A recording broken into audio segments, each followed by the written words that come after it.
ഇന്ന് നമ്മളുടെ യാത്ര ധനുഷ്കോടിയിലേക്കാണ്. 1964 ഡിസംബർ 22 വരെ വളരെ ആക്റ്റീവായൊരു നഗരമായിരുന്നു ധനുഷ്കോടി. ജനങ്ങൾ തിങ്ങിപ്പാർത്തിരുന്ന ഒരു സ്ഥലമായിരുന്നു.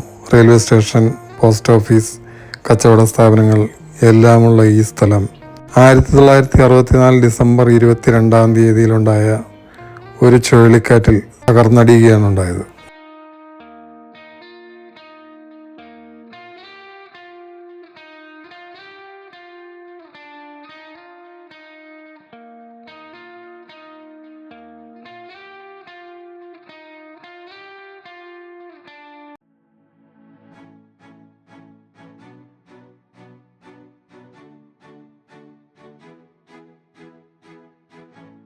ഈ ലൈറ്റ് ഹൗസിൻ്റെ മുകളിൽ നമുക്ക് കാഴ്ചകൾ കാണാൻ കഴിയും.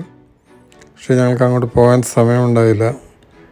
പല തകർന്നടിഞ്ഞ കെട്ടിടങ്ങളുടെ അവശിഷ്ടങ്ങളെല്ലാം ഇപ്പോഴും നമുക്കിവിടെ കാണാൻ സാധിക്കും. പഴയ റെയിൽവേ സ്റ്റേഷൻ, തകർന്ന ഒരു ചർച്ച്, തകർന്ന വീടുകളുടെ മേൽക്കൂരകൾ, അങ്ങനെ പലതും ഇവിടെ നമുക്ക് കാണാൻ സാധിക്കും. അങ്ങനെ നമ്മൾ ധനുഷ്കോടിയുടെ എൻഡ് പോയിന്റിൽ എത്താൻ പോവുകയാണ്. അരിച്ചൽ മുനമ്പ് എന്നറിയപ്പെടുന്ന ഈ സ്ഥലം രാമസേതുവിൻ്റെ തുടക്കം ഇവിടെ നിന്നാണെന്ന് കരുതപ്പെടുന്നു. ശ്രീരാമസേതു, ലങ്കയിലേക്ക് ശ്രീരാമൻ പോകുന്നതിന് മുമ്പായിട്ടുള്ള തീർത്ത രാമസേതു ഇവിടെ നിന്നാണ് തുടങ്ങുന്നത്.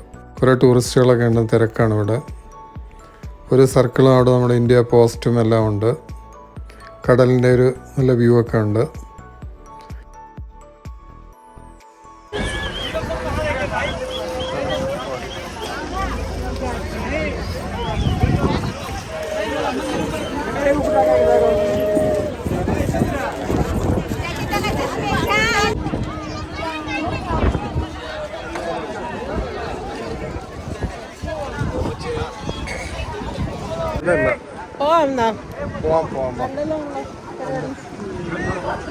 ഒരു സർക്കിൾ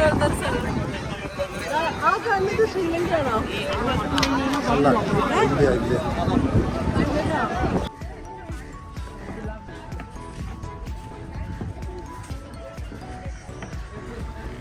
64 ഡിസംബർ 22 ഉണ്ടായ ഭീകരമായ സൈക്ലോണിൽ തകർന്നടിഞ്ഞ പള്ളിയുടെ അവശിഷ്ടങ്ങളാണ് ഈ കാണുന്നത്.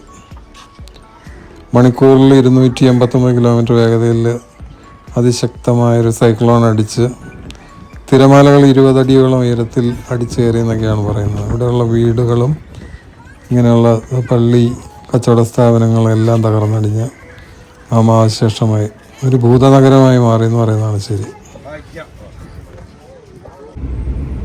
കാഴ്ചകളൊക്കെ കണ്ട് നമ്മൾ തിരിച്ച് രാമേശ്വരത്തേക്ക് മടങ്ങുവാണ്.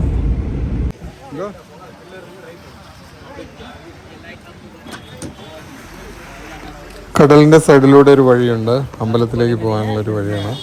ഇപ്പോൾ രാത്രി നമ്മൾ അമ്പലത്തിലൊരു ദർശനത്തിനായിട്ട് പോകുന്നതാണ്. കടലുണ്ടോ?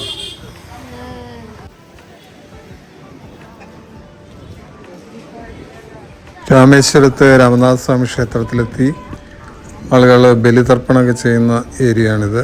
ആർച്ചൊക്കെ കണ്ടില്ല, അതിൻ്റെ അടുത്തൊക്കെയാണ് ബലിതർപ്പണം ചെയ്യുന്ന സ്ഥലങ്ങളാണ് ഈ കാണുന്നത്.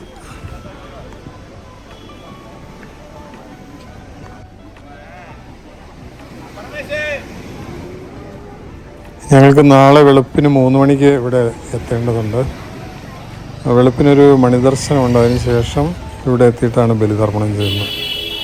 ഒരു ശങ്കരാചാര്യ മഠം നമ്മുടെ റൈറ്റ് സൈഡിൽ ഇപ്പോൾ കണ്ടു. ഇവിടെ സമുദ്രതീരത്ത് ബലിതർപ്പണം ചെയ്തതിന് ശേഷം വീണ്ടും നമ്മൾ ക്ഷേത്രത്തിനകത്തേക്ക് പോകും. അവിടെ ക്ഷേത്രത്തിനകത്ത് 22 കിണറുകളുണ്ട്. അതിവിശിഷ്ടമായ തീർത്ഥമാണ് ഈ 22 കിണറുകളിലുള്ളതെന്ന് പറയുന്നു. ആ 22 കിണറിലെയും വെള്ളം നമ്മൾ ബക്കറ്റിൽ ശിരസിലൊഴിച്ച് സ്നാനം ചെയ്യണം. അതോടെയാണ് ചടങ്ങ് തീരുന്നത്. ഞങ്ങളങ്ങനെ ക്ഷേത്ര ദർശനമൊക്കെ നടത്തി വെളിയിലേക്ക് ഇറങ്ങി. ക്ഷേത്രത്തിനകത്തൊന്നും ക്യാമറ അല്ല അവിടെ അല്ല, അതുകൊണ്ട് വീഡിയോസ് ഒന്നും എടുത്തിട്ടില്ല.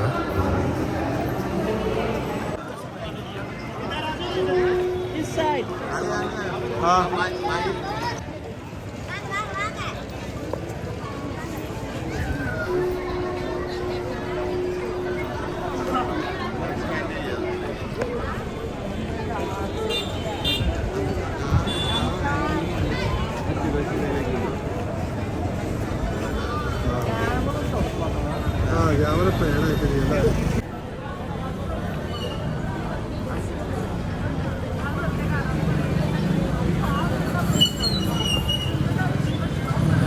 ആ ശിവ ശിവ ട്രെയിനിൻ്റെ ഒരു കിട്ടി. അതിന് ശേഷം വണ്ടി നിർത്തി കളഞ്ഞു. ട്രെയിനാണെങ്കിൽ എൻ്റെ